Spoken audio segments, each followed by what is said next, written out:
Attacks between India and Pakistan continue to escalate, causing fears of an all-out nuclear war.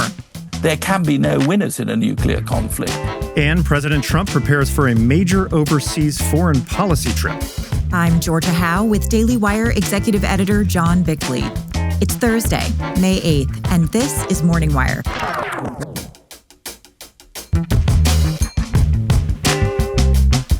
Trump sues Democrat-led states over their climate agenda, saying they're choking energy production and threatening national security. California is setting such strict fuel economy standards. It's a de facto ban on gas-powered cars. And the next evolution of TV ratings has arrived, and sports is the overwhelming winner. We break down the data on viewing trends.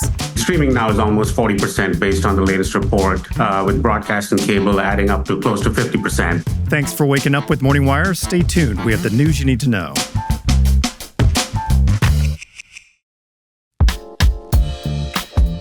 Did you know that Fast Growing Trees is the biggest online nursery in the U.S. with thousands of different plants and over 2 million happy customers? This spring, they have the best deals for your yard, up to half off on select plants and other deals.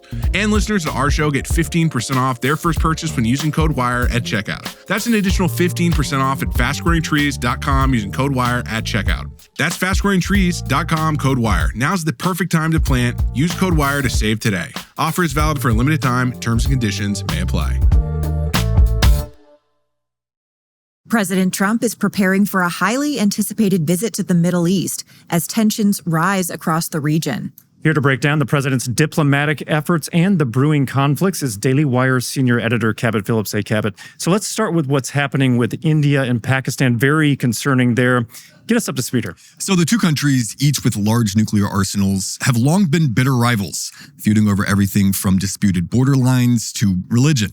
But in the past week, we've seen just a dramatic escalation that has the two now on the brink of all-out war. In late April, a group of Islamic militants crossed from Pakistan to Indian-controlled Kashmir and slaughtered 26 tourists. India accused the Pakistani government of being involved in that attack and responded Wednesday with military strikes on Pakistan's heavily populated Punjab region, killing more than 24 and injuring 46 others. India says that they targeted, quote, terror camps. Pakistan says they killed civilians, including worshippers at 2 mosques. And now the world is holding its breath to see if and how Pakistan is going to respond. Yeah. For more on how serious this situation is, I spoke with Professor Anthony Glees, security expert from the University of Buckingham.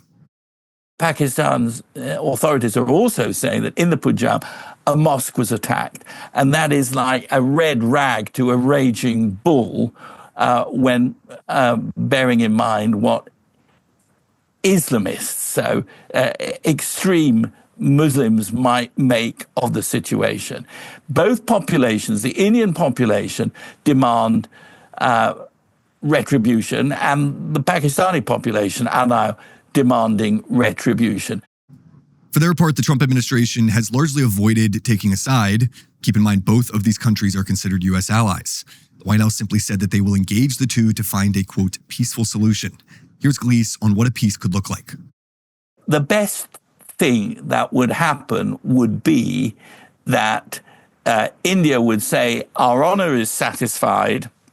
We've taught the Islamists, who we believe are being nurtured and cherished by Pakistan, we've taught them a lesson they won't forget. We're not going to take this any further. And Pakistan will say, we will try to gain something back from India, but we, at the moment, are going to consider our position. We may attack in the future. It will be at a time and a place of our choosing, but we're not going to get into tit for tat. Pakistan has said they are mounting a military response to India's strikes. It remains to be seen if that's just saber rattling or a true declaration of war. While we wait to find out, the Middle East and really the whole world is holding its breath. Yeah, for sure. Now, this all comes as Trump is planning a major trip to the Middle East. What is he looking to accomplish there? Well, he's looking to lock up financial deals there and solidify his relationship with Saudi Arabia, Qatar, and United Arab Emirates. 3 of our most important allies in the Middle East who often serve as middlemen with the region, helping us negotiate with our adversaries. For security reasons, the White House has yet to release the president's full schedule, but from what we've been told, he will focus on this trip more on economics as opposed to diplomacy. And this is interesting. Ahead of the visit, Trump is reportedly planning to rename the Persian Gulf the Gulf of Arabia. That's important because for decades now, Arabian nations have been lobbying to have the Gulf renamed. So you could view this as a show of goodwill from Trump. You could also view it as a clear shot at Iran. And speaking of Iran, President Trump made some news this week regarding the Houthis. What did we see there? Yeah, the Houthis, the terror group backed by Iran, have massively disrupted international shipping in the Red Sea with missile and drone attacks on countless vessels. We've talked about it on the show.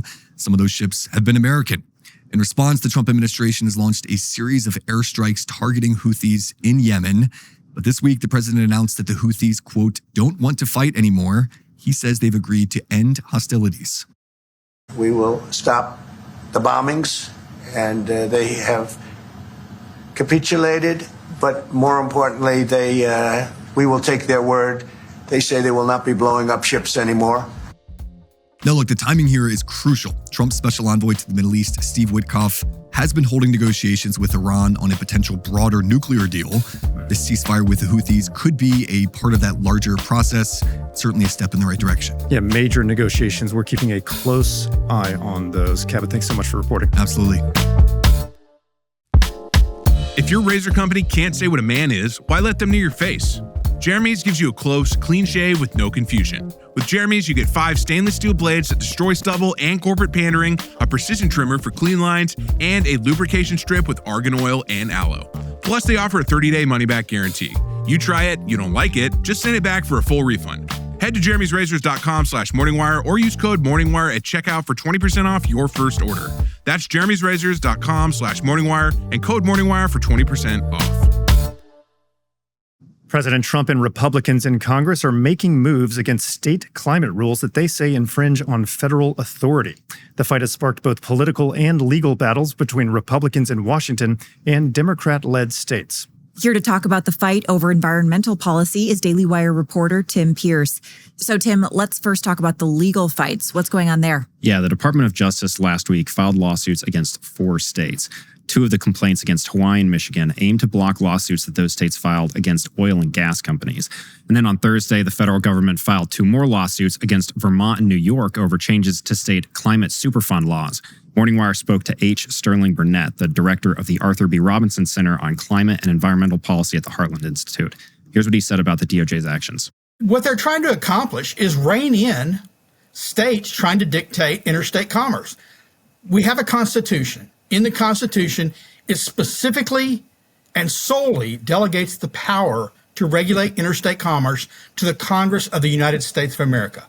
Not to California, not to New York, only to Congress. Each of these DOJ lawsuits focuses on the Clean Air Act, which the Trump administration says the states have violated with their attempts to punish emissions. Attorney General Pam Bondi said in a statement, quote, "These burdensome, ideologically motivated laws and lawsuits threaten American energy independence and our country's economic and national security." So she's framing this as a pretty dire issue. How are these states responding? They're pushing back. Hawaii Attorney General Ann Lopez said in a statement that the federal lawsuit filed by the DOJ attempts to block Hawaii from holding the fossil fuel industry responsible for deceptive conduct that caused climate change damage. Hawaii Governor Josh Green went a step farther and suggested that climate change exacerbated by fossil fuel companies is responsible for the 2023 Lahaina wildfire that killed 102 people. For context, Hawaii's utility company said that the fire was actually caused by electrical equipment damaged by high winds. But officials from these states have all made accusations against fossil fuel companies, such as harming industries like tourism and agriculture through pollution and climate change. So really vilifying these companies. So what's happening on the political side? Right. This is actually something that has gotten a lot of bipartisan agreement. Last week, 35 Democrats voted with House Republicans to take away an exemption for California from the Clean Air Act. The waiver originally applied to pollution, but under the Obama administration, it expanded to cover vehicle emissions.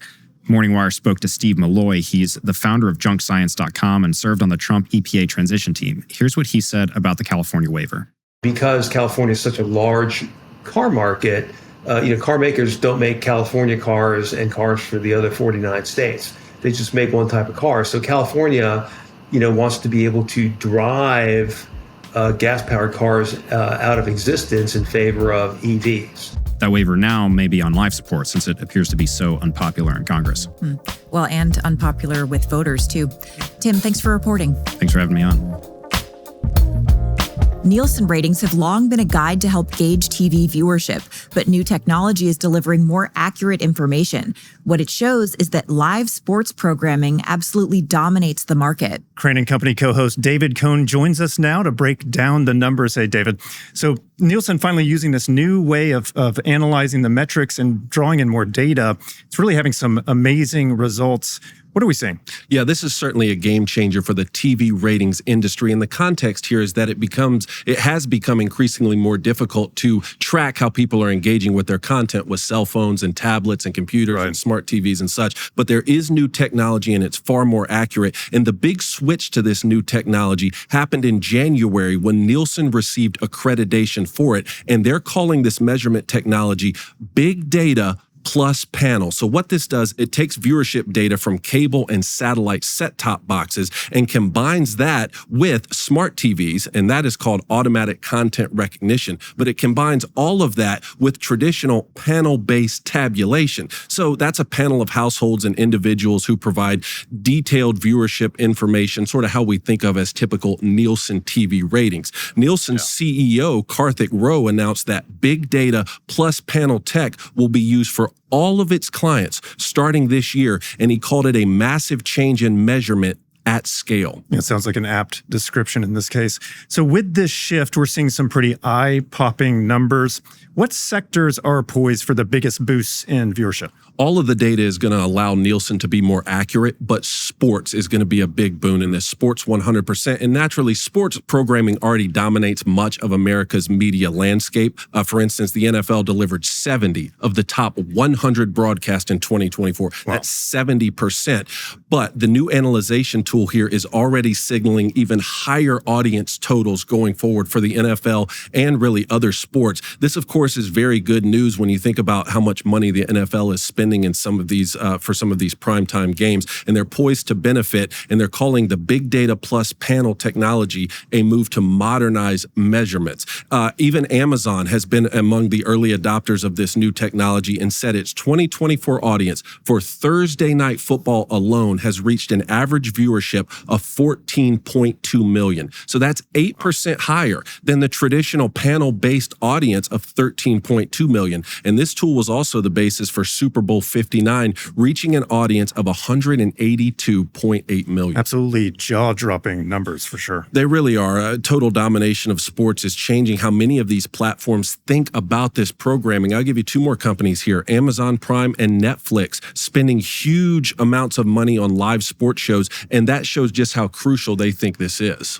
Will this increase in viewership affect markets outside of the sort of big markets and the pro sports, like the local, more rural areas? No, the latter for sure, local and rural. I even have a quote here from Nielsen. They think this technology will help add in harder to reach rural areas. This also benefits sports in a disproportionate way, given the communal viewing aspect that is inherent to live games. You watch a football game with 10 of your buddies, something like that. And I do want to make one final point here, because among the issues Nielsen is working through, one is reducing the turnaround time for reporting the results. The enhanced numbers typically take several days to tabulate for each broadcast, especially for some of these bigger events like we're talking about. They are now working to reduce that to 1 day turnaround very quickly, similar to how traditional viewership totals have arrived. All of this welcome news, particularly for professional sports that are going to get higher and higher, contracts for marketing, for sure.